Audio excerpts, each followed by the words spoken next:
Cette citation. Thème. Valeur. 1. La valeur morale ne peut pas être remplacée par la valeur intelligence et j'ajouterais « Dieu merci ». Albert Einstein. Cette citation d'Albert Einstein souligne l'importance des valeurs morales par rapport à l'intelligence. Voici une explication détaillée. 1. Valeurs morales. Cela fait référence aux principes éthiques et aux standards de comportement qui guident nos actions. Les valeurs morales incluent des notions comme l'honnêteté, la compassion, la justice et le respect.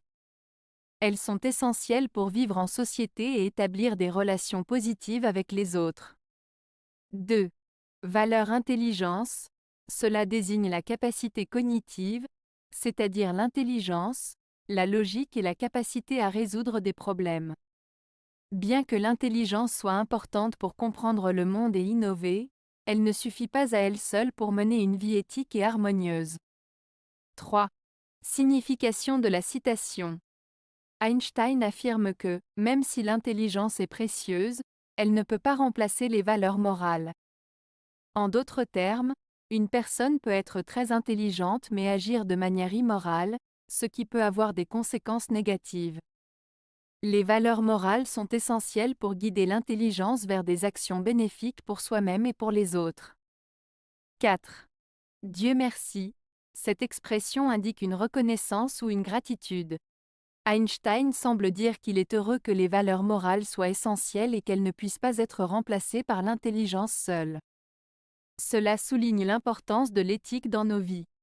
En résumé, la citation d'Einstein nous rappelle que la moralité est fondamentale pour une existence significative et harmonieuse, même plus que l'intelligence. 2. Quand tout vaut tout, rien n'a de valeur. Boris Cyrulnik. La phrase de Boris Cyrulnik, « Quand tout vaut tout, rien n'a de valeur », évoque l'idée que si toutes les choses sont considérées comme ayant la même importance, alors aucune d'entre elles n'a réellement de valeur. En d'autres termes, si tout est interchangeable et qu'il n'y a pas de critères pour juger ce qui est précieux ou significatif, alors cela peut mener à une dévaluation de tout. Par exemple, dans une société où toutes les opinions, actions ou objets sont jugés de manière égale, il devient difficile de distinguer ce qui est vraiment important ou de qualité. Cette réflexion peut s'appliquer à de nombreux domaines, comme l'art, les relations humaines ou même les valeurs morales. Si tout est mis sur le même plan, cela peut créer un sentiment de désespoir ou de confusion, car il n'y a plus de repères pour orienter nos choix et nos actions. Ainsi, Cyrulnik souligne l'importance de reconnaître et de valoriser ce qui a réellement du sens et de la valeur dans nos vies. 3. Les chefs-d'œuvre sont des pièces d'or dont on n'a jamais fini de rendre la monnaie. Louis Jouvet. La citation de Louis Jouvet, « Les chefs-d'œuvre sont des pièces d'or dont on n'a jamais fini de rendre la monnaie », évoque l'idée que les œuvres d'art exceptionnelles, comme les pièces de théâtre, les livres ou les tableaux, ont une valeur inestimable et une richesse qui ne se limite pas à une simple appréciation initiale. Voici une explication plus détaillée. 1. Chef-d'œuvre. Ce terme désigne des œuvres d'une qualité exceptionnelle, reconnues pour leur beauté, leur créativité et leur impact. Elles transcendent le temps et continuent d'influencer les générations. 2. Pièces d'or. L'or symbolise la richesse et la valeur. En comparant les chefs-d'œuvre à des pièces d'or, Jouvet souligne leur importance et leur rareté. 3. Rendre la monnaie. Cette expression signifie qu'il est impossible de donner une valeur complète à quelque chose d'aussi précieux. Dans le contexte de la citation, cela suggère que chaque fois que l'on interagit avec un chef-d'œuvre, en le lisant, en le regardant ou en l'écoutant, on découvre de nouvelles significations, émotions ou perspectives. Ainsi, on n'en a jamais fini d'en explorer la richesse. En résumé, Jouvet nous rappelle que les chefs-d'œuvre sont des trésors qui continuent de nous enrichir intellectuellement et émotionnellement, et que leur valeur ne peut jamais être entièrement mesurée ou épuisée. 4. Je suis jeune, il est vrai, mais aux âmes bien nées, la valeur n'attend pas le nombre des années. Pierre Corneille. Cette citation de Pierre Corneille, tirée de sa pièce Le Cid, évoque l'idée que la valeur d'une personne ne dépend pas de son âge ou de son expérience. Dans cette phrase, le locuteur reconnaît qu'il est jeune, ce qui pourrait amener certains à douter de ses capacités ou de sa maturité. Cependant, il affirme que pour ceux qui ont une âme bien née, c'est-à-dire des personnes de qualité, dignes et courageuses, la valeur et le mérite ne sont pas liés au nombre d'années vécues. En d'autres termes, une personne peut être capable, courageuse et digne de respect, même si elle est jeune. Cela remet en question les préjugés selon lesquels seuls les plus âgés ou expérimentés peuvent être valorisés. La citation célèbre l'idée que le potentiel et la valeur personnelle peuvent se manifester à un jeune âge. 5. L'époque est antiphilosophique et lâche. On n'a pas le courage de décider ce qui est valeur et ce qui n'en est pas. Robert Musil. Cette citation de Robert Musil souligne une critique de son époque. Voici une explication des principaux éléments. 1. Époque antiphilosophique.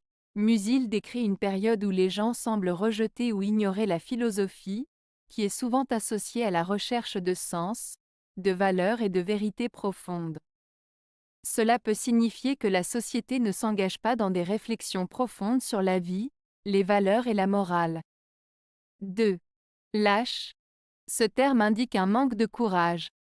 Musil suggère que les individus de son époque ne sont pas prêts à affronter des questions difficiles ou à prendre des décisions sur ce qui est réellement important ou valable. 3. Décider ce qui est valeur. Cela renvoie à la nécessité de faire des choix clairs sur ce qui a de la valeur dans la vie. Par exemple, cela peut concerner des valeurs morales, éthiques ou esthétiques. 4. Ce qui n'en est pas. Ici, Musil fait référence à la difficulté de distinguer ce qui est précieux de ce qui ne l'est pas. Cela implique une certaine confusion ou indécision dans les valeurs que les gens choisissent de défendre ou de suivre. En somme, Musil critique une société qui, selon lui, manque de réflexion et de courage pour établir des valeurs claires et significatives. Cela peut être interprété comme un appel à la responsabilité individuelle et collective dans la quête de sens. 6.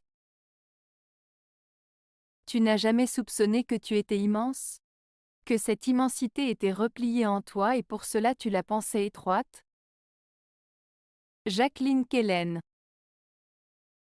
Cette citation de Jacqueline Kellen évoque l'idée que chacun de nous possède un potentiel immense, souvent insoupçonné.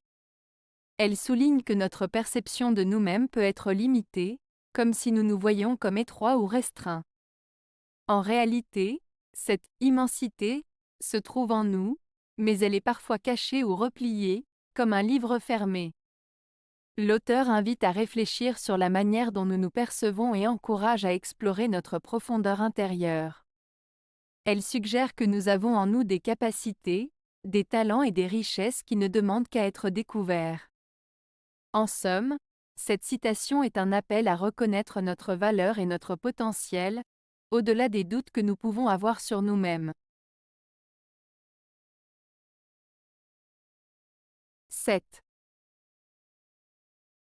Peut-être la leçon est-elle qu'il faut abolir les valeurs dans le moment même que nous les découvrons. Francis Ponge. Cette citation de Francis Ponge évoque une réflexion sur la nature des valeurs et notre rapport à elles. Voici une explication. 1. Découverte des valeurs. Lorsqu'on découvre une valeur, comme la beauté, la vérité ou la justice, cela peut sembler positif. Cependant, Ponge suggère que cette découverte peut aussi nous enfermer dans des attentes ou des jugements rigides. 2. Abolir les valeurs. L'idée d'abolir les valeurs signifie qu'il faut peut-être se libérer de ces notions fixes. En d'autres termes, une fois que nous avons identifié une valeur, il peut être nécessaire de la remettre en question ou de ne pas lui accorder trop d'importance. 3. Moment présent. La phrase souligne l'importance du moment présent. En abolissant les valeurs au moment où nous les découvrons, nous pouvons rester ouverts et flexibles, plutôt que de nous laisser guider par des idées préconçues. En résumé, Ponge nous invite à ne pas nous attacher trop rigidement aux valeurs que nous découvrons, mais plutôt à les considérer comme des éléments évolutifs, permettant une plus grande liberté de pensée et d'action.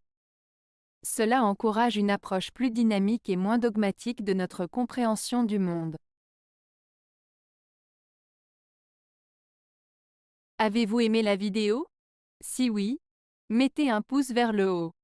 Cela aidera la chaîne et aidera les autres à la trouver. Nous ajoutons plusieurs nouvelles vidéos quotidiennement. Abonnez-vous pour ne rien manquer.